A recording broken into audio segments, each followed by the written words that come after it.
ఇక varicose veins నుండి విముక్తి పొందండి. ఎవిస్ వాస్కులర్ సెంటర్ ఇప్పుడు మన KPHP లో గ్రాండ్ ఓపెనింగ్ ఏప్రిల్ 4వ తేదీన. నమస్కారం ప్రియా చౌదరి గారు. నమస్తే నాన్న.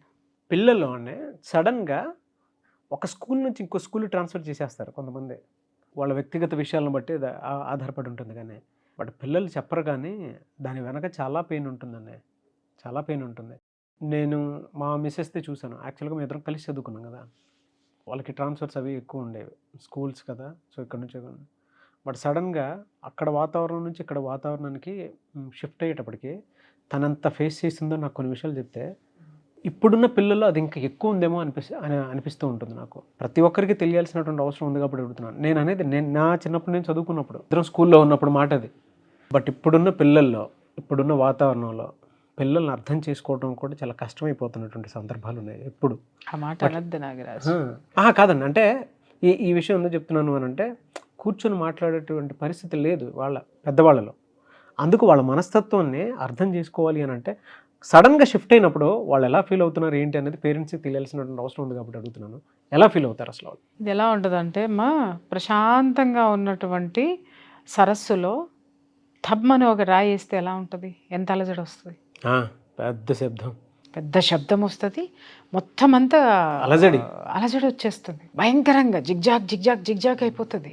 మళ్ళీ అది మామూలుగా అవ్వడానికి ఇట్ టేక్స్ టైం. అట్లా వీళ్ళ మనసుల్లో కూడా అలాంటి అలజడే ఏర్పడుతుంది. కారణం ఏంటంటే, వీళ్ళ చాలా సున్నితమైనటువంటి మనస్తత్వాలు పిల్లలవి నాగరాజు. ఎందుకంటే వాళ్ళు శారీరకంగా కానీ మానసికంగా కానీ మనంత స్ట్రాంగ్నెస్ వాళ్ళకు ఉండదు. ఎందుకంటే వాళ్ళు అప్పుడే ఎదుగుతున్నారు. వాళ్ళ శరీరంలో కొన్ని మార్పులు వస్తూ ఉంటాయి. మార్పులు వచ్చేటప్పుడు కూడా ఇక్కడ పెద్దవాళ్ళు గమనించాల్సింది ఏంటంటే, ఎదిగే కొద్దీ శరీర భాగాల్లో వచ్చేటటువంటి మార్పులు ఏవైతే ఉన్నాయో, అవయవాల్లో కానీ భాగాల్లో కానీ వాళ్ళు ఎదిగేటప్పుడు వచ్చేటటువంటి మార్పులు వాళ్ళ యొక్క మైండ్ సెట్ మీద కూడా ఆ ప్రభావాన్ని చూపిస్తాయి అనేటటువంటిది ముందు పెద్దవాళ్ళు నేర్చుకోవాల్సినటువంటి విషయం. ఓకే, ఇంకొకటి ఏంటంటే, అంతకుముందు ఉన్నటువంటి స్కూల్లో కొంతమంది సోల్మేట్స్ ఉంటారు, వీళ్ళకి బెస్ట్ ఫ్రెండ్స్ ఉంటారు, బెస్ట్ టీచర్స్ ఉంటారు. అలాగే ఆ స్కూల్ వాతావరణం ఇష్టం.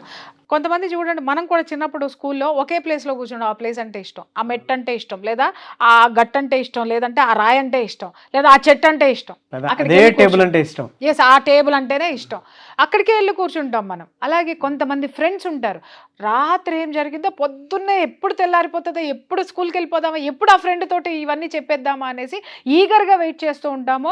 అదే కనుక చెప్పటము అనేటటువంటిది, ఆ మరుసటి రోజు సెలవు వచ్చింది అని అంటే గబగబా ఫ్రెండ్ ఇల్లు ఎత్తుకుంటూ వెళ్ళిపోతాం మనం. అవును, ఎత్తుకుంటూ వెళ్ళిపోతాం. ఇప్పుడు అలాంటి సిచ్యుయేషన్స్ ఏమి లేవు. ఫోన్లు వచ్చినాయి అనుకోండి, అది వేరే విషయం. లేదు, సెలవులు వచ్చినాయి అనుకోండి, అసలు ఆ సెలవుల్లో పిల్లలు ఎందుకు అంత భయంకరంగా అల్లరి చేస్తారు చెప్పండి? ఎందుకు అల్లరి చేస్తారంటే, వాళ్ళలో ఉన్నటువంటి విషయాలు చెప్పుకోవడానికి ఫ్రెండ్స్ లేరు, ఫ్రెండ్స్కి దూరంగా ఉన్నారు. కాబట్టి ఆ లోపల వచ్చేటటువంటి ఆతృత కానీ, యాంగ్జైటీస్ కానీ, బాధలు కానీ, కష్టాలు కానీ బయటికి పోవు. కాబట్టి వాళ్ళు విపరీతమైనటువంటి ఆ యాంగ్జైటీని బయటికి పంపించేయడానికి విపరీతమైనటువంటి అల్లరి, అరవటము, ఆడటము, కేకలైటము, నానాగోళ చేయటము, ఇలాంటివన్నీ ఎందుకు చేస్తారు అనంటే, వాళ్ళలో ఉన్నటువంటి ఇన్నర్గా వాళ్ళలో ఉన్నటువంటి ఆలోచనల్ని షేర్ చేసుకునేవాడు లేకపోవడం, వాడి ఆప్తమిత్రులు లేకపోవటం, లేదా ఆమె ఆప్తమిత్రులు లేకపోవడం, ఆ లోటు అనేది భయంకరంగా ఉంటుంది వాళ్ళకి. ఒకటి. రెండోది ఏంటంటే, టీచర్స్, కొంతమంది టీచర్స్ తోటి అనుసంధానం అయి ఉంటారు వాళ్ళు. ఆ టీచర్ చెప్తేనే చాలా బాగుంటుంది. లేదు, ఏదన్నా బాధ ఉన్నా ఆ టీచర్తో, ఇంట్లో ఏదన్నా కొట్టిన తల్లి కానీ తండ్రి కానీ తిట్టినా కొట్టినా ఆ టీచర్ని చూడంగానే ఒక ధైర్యం వచ్చేస్తుంది వాళ్ళకి. ఆ టీచర్ పక్కనే కూర్చుంటారు వాళ్ళు పోయి. అలాగే ఆ టీచరే ఇది ఇంకా అలా చెప్తూ ఉంటేనే వాళ్ళు పికప్ అవుతూ ఉంటారు అనమాట. అలా ఒక వాతావరణానికి వాళ్ళు క్రియేట్ అయిపోతారు. ఇంకొకటి ఏంటి అనంటే, ఆ సబ్జెక్ట్ నేరేషన్ కూడా వాళ్ళతోటి అలవాటు పడిపోతారు. ఇలా ఎన్నో అంశాలు వాళ్ళ చుట్టూ ఉంటాయి స్కూల్లో. కాకపోతే ఇక్కడ ఒకటి ఏంటంటే, మీరు అన్నట్టు ట్రాన్స్ఫర్లు అయినప్పుడో లేకపోతే ఇంకొకటి అయినప్పుడో తప్పదు, వన్స్ ఇన్ ఎ వైల్. కానీ కొంతమంది ఏం చేస్తారు అంటే, బాగా ఉన్న స్కూల్లో కూడా అంతకంటే బాగా స్కూల్లో, మంచి స్కూల్లో వేయాలనో, లేకపోతే ఆ స్కూల్ తోటి మనకు పడకపోతే ఇంకొక స్కూల్ ఎత్తుక్కోవడమో, లేకపోతే కొంతమందికి నచ్చదండి, అలా మారుస్తూనే ఉంటారు. ఇలా మార్చేటప్పుడు భయంకరమైనటువంటి అలజడి వాళ్ళల్లో ఎందుకుంటుందంటే, ఎందుకే ఉంటుంది. కాబట్టి మార్చే ముందు మానసికంగా మనం పిల్లల్ని సన్నద్ధం చేయాల్సినటువంటి అవసరం ఉంటుంది. నాన్న ఆ స్కూల్కి వెళ్తే బెనిఫిట్స్ ఇవి, ఆ స్కూల్కి వెళ్తే మంచి ఫ్రెండ్స్ ఉంటారు, ఆ స్కూల్కి వెళ్తే ఇది ఉంటుందని వాళ్ళని ముందే ప్రిపేర్ చేసి కౌన్సిలింగ్ ఇచ్చి తల్లిదండ్రులు అప్పుడు ఆ స్కూల్కి తీసుకెళ్ళడం అనేది ముఖ్యమైనటువంటి బాధ్యత. అప్పుడు వాడు ఏం చేస్తాడు అనంటే, ఓకే నాన్న చెప్పాడు, ఓకే ఇది మంచి స్కూల్ అని, అమ్మ చెప్పింది, నాకు మంచి ఫ్రెండ్స్ వస్తారు అని వాడు ఉత్సాహంగా వెళ్తాడు, అక్కడ ఉన్నటువంటి వాతావరణానికి అలవాటు పడతాడు.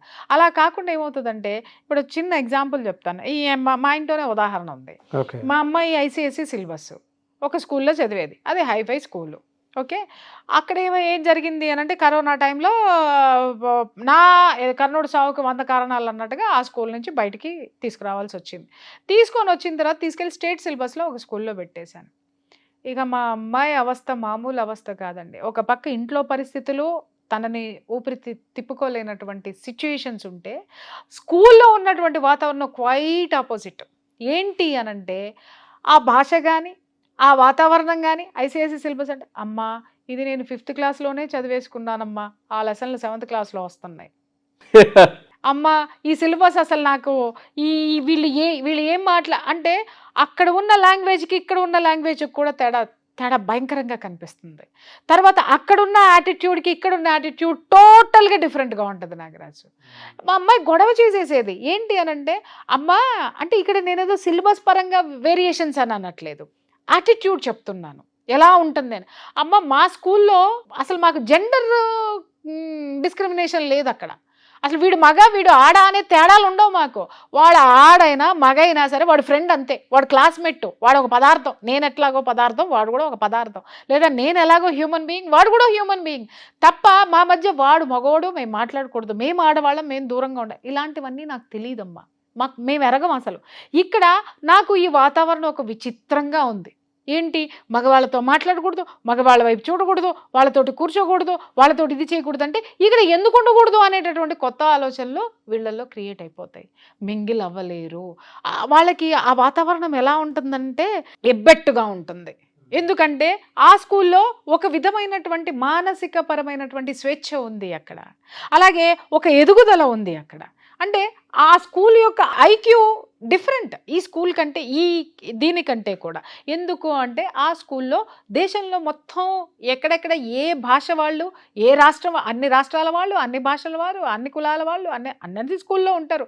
బట్ ఇంటర్నేషనల్ సిలబస్కి ఏమవుతుంది అని అంటే, డిఫరెంట్ స్టేట్స్లో ఉన్న వాళ్ళందరూ కలిసి అక్కడికి వస్తారు కాబట్టి వాళ్ళ యొక్క మెంటాలిటీస్ అన్నీ ఒక యూనిక్గా ఉంటాయి.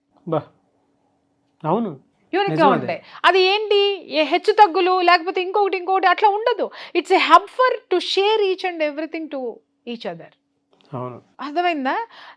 దాని నుంచి ఈ వాతావరణం మింగిల్ అవ్వలేకపోయింది. రోజు ఏడిపే నా దగ్గర. అమ్మ 1 సంవత్సరం ఓపిక పట్టు, అమ్మ 1 సంవత్సరం ఓపిక పట్టు, అమ్మ ప్లీజ్ బతిమలాడుకుని. ఎందుకంటే నా సిచ్యుయేషన్, నా హెల్త్ సిచ్యుయేషన్ పర్మిట్ చేయలేదు, నేను తన కోసం స్కూల్స్ తిరగలేను, తన కోసం టైం స్పెండ్ చేయలేను. ఇలాంటి సిచ్యుయేషన్స్లో దాదాపు ఒక 2 years తను చాలా నరకం పడింది. ఇంకా ఎప్పుడైతే నేను కొంచెం హెల్తీగా రికవర్ అయ్యానో, ఫస్ట్ నేను పెట్టుకున్నటువంటి పని ఏంటి అని అంటే, మా అమ్మాయిని తన యొక్క జీవితాన్ని మళ్ళీ నేను తిరిగి ఇచ్చేయాలి, తన ఆనందాన్ని తిరిగిచ్చేయాలి, తన వాతావరణాన్ని తనకి తిరిగి ఇచ్చేయాలని చెప్పేసి అని హైదరాబాద్ అంతా తిరిగి ఒక స్కూల్ ఎత్తుక్కొని ఇక దాంట్లో మా అమ్మాయికి చూపించి నచ్చిందా లేదా చూసి she full very happy about that.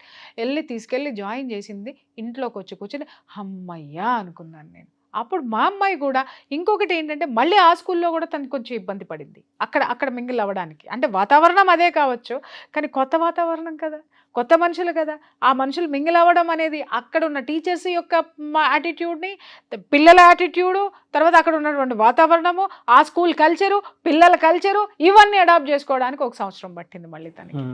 So ఇలాంటివన్నీ ఎన్ని ఉంటాయంటే, పేరెంట్స్ ఎంతసేపు వాళ్ళ భావనలకి, వాళ్ళ ఆలోచనలకి ఇంపార్టెన్స్ ఎంత ఇస్తారో, మీ ఆలోచనలు ఎవరి గురించి, వాళ్ళకి కూడా వాళ్ళ అభిప్రాయం తీసుకోవడం కూడా ముఖ్యము. వాళ్ళ అభిప్రాయము ఎందుకంటే వాళ్ళు చిన్నపిల్లలు, వాళ్ళకేం తెలియదు అనుకున్నప్పుడు వాళ్ళ స్థితికి మనం వెళ్ళి మన యొక్క అభిప్రాయాన్ని యాక్సెప్టెన్స్ చేయించి యాక్సెప్టెన్స్లోకి తీసుకొచ్చి నువ్వు తీసుకురా. అవును, అప్పుడు వాళ్ళు ఫీల్ కారు. ఇప్పుడు నేను మా అమ్మాయి విషయంలో నేను చేసింది అదే. అమ్మ సరేరా నువ్వు నాతో రా అని చెప్పేసి తీసుకెళ్ళి 3-4 స్కూల్ తిప్పేసిన తర్వాత అనుకుంటూ వచ్చి అంది ఒక్కసారి, ఓకే ఇదే నీ స్కూలు, అక్కడ ఏమవుతుంది 50% నాకు ఒక తలకాయ నొప్పి తగ్గింది, నువ్వే పెట్టావు, ఆ స్కూల్ బాగాలేదు, నువ్వే పెట్టావు, ఈ స్కూల్ అని ఇట్లా అనకుండా అమ్మయ్య ఓకే స్కూల్ పట్ల 50%, ఇక మిగిలిన 50% తను క్లియర్ చేసుకోవాలి. ఎప్పటికప్పుడు నేను పక్కన కూర్చొని వింటూ ఉండేదాన్ని. అది కూడా నేను బిజీ అయిన సందర్భంలో వినకపోతే అవి కూడా పెద్ద ఇష్యూస్ అయినాయి ఇన్ ద సెన్స్ ఏంటంటే ఆవిడని ఎవరో వినట్లేదని ఆవిడకి ఒక ఉక్రోషం అనమాట. సో దానికి ఈ మధ్య కాలంలో నేను కూర్చొని ఒక డెసిషన్ తీసుకున్నాను. ఏంటి అని అంటే నా జీవితంలో నా ప్రొఫెషన్కి నేను ఎంత టైం ఇస్తున్నాను, నేను జనం కోసం ఎంత టైం స్పెండ్ చేస్తున్నాను, ఎంత ఆరాట పడుతున్నానో ఆ జనంలో ఒకటి కూడా నా బిడ్డ, నా ప్రొఫెషన్లో భాగం నా బిడ్డ. ఎందుకంటే తను నాకు అంత సహకరించకపోతే నేను ఇంత సాధించేదాన్ని కాదు. ఇంత సాధించడానికి నాకు సహకరించిన నా బంగారానికి మరి నేను జాగ్రత్త చేసుకొని విలువ ఇవ్వకపోతే రేపొద్దున అది నాకు కాకుండా పోతే. అవును. కాబట్టి ఆ రిజెక్షన్లోకి ఇందాక మాట్లాడుకున్నట్టు రిజెక్షన్లోకి వెళ్ళకుండా ఎఫెక్షన్కి తెచ్చుకోవడానికి తన కోసం ఒక టైము, తన కోసము తనకి ఏం కావాలి తనని నేను వినడము, తన మాటని నేను పట్టించుకోవడము, తనే నేనవ్వడము లాంటి ప్రయత్నాల్లో ఇప్పుడు ఉన్నాను అనమాట. So I feel very happy. Yes, great mother. Thank you అండి, thank you so much Priya Chaudhary garu. Thank you. Suman టీవీలో మీ పర్సనల్ అండ్ బిజినెస్ ప్రమోషన్స్ కోసం కింది నెంబర్కి కాంటాక్ట్ చేయండి.